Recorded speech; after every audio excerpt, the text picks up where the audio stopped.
महापारेषण छत्रपती संभाजीनगर महाराष्ट्र राज्य विद्युत पारेषण कंपनीच्या मुकुटातील एक मानाचा तुरा। जनमानसाला अंधाराकडून प्रकाशाकडे नेणारा आणि विकासाच्या वाटेने वेगवान करणारा विभाग छत्रपती संभाजीनगर महापारेषण मराठवाड्यातील 8ही जिल्ह्यात निरंतर वीज पुरवठा करीत असतो। मात्र निसर्ग अनेकदा रौद्र रूप धारण करतो। निसर्गापुढे सारेच हतबल आणि असहाय्य। 26 मे 2024 रोजीची ही घटना। महाराष्ट्राच्या काही भागाला चक्रीवादळाचा असा जोरदार तडाखा बसला, त्यात महाराष्ट्र राज्य विद्युत पारेषण कंपनीच्या गिरवली विभागाअंतर्गत येणाऱ्या अति उच्चदाब वाहिनीचे तब्बल 6 मोठे 220 केव्ही विद्युत मनोरे देखील नंदागौळ आणि अंबलवाडीच्या अतिदुर्गम डोंगरांमध्ये कोसळले। या आकस्मिक घटनेमुळे 2 महत्त्वाच्या विद्युत वाहिन्या बंद पडल्या। त्यामुळे लातूर आणि बीड जिल्ह्यांना होणारा विद्युत पुरवठा खंडित झाला। 26 मे 2024 मेच्या शेवटच्या आठवड्यात मला फोन आला संध्याकाळी की आपले महापारेषणचे 220 केव्हीचे 6 टावर पडलेले आहेत। त्या लोकेशनला मी आमचे अधीक्षक मित्र तिथले परळी सरकारचे मिलिंद बनसोडे व राहुल जोशी कार्यकर्ता आम्ही तिघांनी मिळून संपूर्ण टीमला घेऊन गेलो। तिथे पाहणी केल्यानंतर असं समजलं की हे खूप खोल दरी पण आहे आणि डोंगर पण आहे आणि या भागात जाण्यासाठी पण खूप अडचण आहे आणि हे टावरचे पडल्यानंतर आपल्याला त्याचे पायाभरणी, त्याचे उभारणी आणि कनेक्ट टेस्टिंग हे तिन्ही काम आपल्याला करावं लागणार आहे। तर आम्ही संपूर्ण टीमने एक आखणी केली। माननीय श्री सतीश चव्हाण संचालक महापारेषणचे त्यांनी पण आम्हाला मार्गदर्शन केलं। ते पण 28 तारखेला सकाळी साईटवर आले। अशा आव्हानात्मक परिस्थितीत आपल्या कर्तव्याची जाणीव ठेवत महापारेषण कंपनीचे संचालन श्री सतीश चव्हाण मुंबईहून घटनास्थळी दाखल झाले। मुख्य अभियंता नासिर कादरी आणि अधीक्षक अभियंता मिलिंद बनसोडे यांच्या सक्षम नेतृत्वात महापारेषणचे अभियंते आणि कर्मचाऱ्यांनी एक संघपणे मोठ्या धाडसानं आणि गतिशीलतेनं नियोजनबद्ध आखणी करून कोसळलेल्या मनोऱ्याची पुनरुभारणी विक्रमी वेळेत पूर्ण करण्याचा संकल्प केला। एक ऐतिहासिक असं याला पार्श्वभूमी अशी आहे की या भागामध्ये एवढे टावर कधीही पडलेले नव्हते वादळामध्ये, तर तेवढे टावर ते वादळामध्ये पडले आणि आमचे जे काही काम करणारे जे क्रूज होते तर त्यांच्याकडेही फार असा मोठा अशा प्रसंगाला तोंड देण्याचा अनुभव नव्हता। पण त्यामधूनही मी आणि माझे जे सहकारी आहेत यांचं असं एक नियोजन आमच्या मुख्य अभियंत्याच्या मार्गदर्शनाखाली एक टीम तयार केली।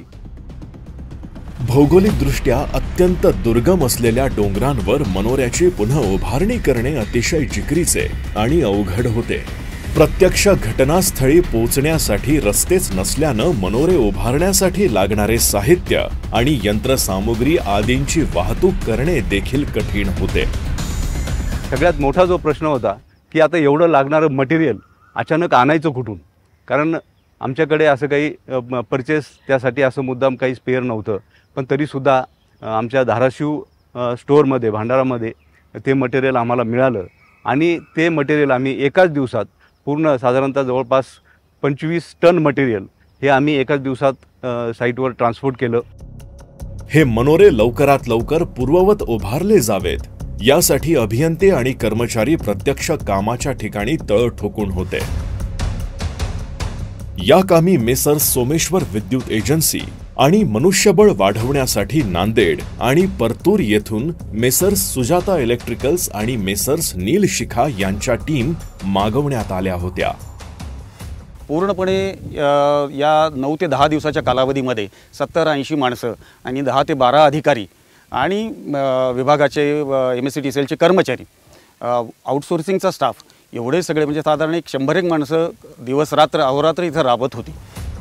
रणरणते ऊन, निर्जन परिसर, डोंगराळ प्रदेश यासोबतच अनेक तांत्रिक अडचणींवर अतिशय कुशलतेनं मात करीत महापारेषणच्या परळी, लातूर आणि बीडच्या अधिकारी आणि कर्मचाऱ्यांनी कोसळलेल्या तब्बल 6 विद्युत मनोऱ्यांची पायाभरणी आणि उभारणी केली आणि 2 किलोमीटर अंतरापर्यंत तार ओढणीसह कार्य पूर्णत्वास नेलं. काम करत असताना ॲक्च्युअल जेव्हा साईटवर काम करत असताना 0 ॲक्सिडेंट होणे हे पण गरजेचे होते, कारण गडबडीमध्ये काम करत असताना ह्या गोष्टी घडू शकतात. त्यामुळे आम्ही पूर्णपणे साईटवर ते प्रिकॉशन घेऊन 0 ॲक्सिडेंटमध्ये हे काम करू शकलो. 220 kV Parli PGCIL power grid circuit 2 ही विद्युत वाहिनी 4 जून 2024 रोजी म्हणजे अवघ्या 9 दिवसात पूर्ववत केली.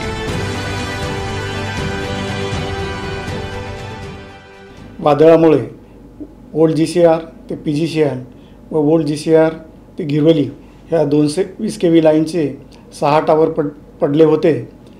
त्याचे पूर्ववत करण्याचे काम हे छत्रपती संभाजीनगर परिमंडळ महापारेषण या चमूने श्री कादरी साहेब मुख्य अभियंता यांच्या नेतृत्वाखाली दिवसरात्र काम करून पूर्ण केले.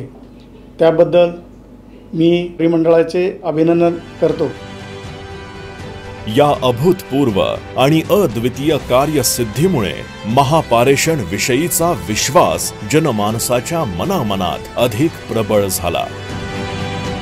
सामान्य माणसाचे आयुष्य प्रकाशमान करणाऱ्या महापारेषणच्या सर्व अभियंते, सक्षम कर्मचाऱ्यांच्या कर्तृत्वाला आणि कार्याला सलाम.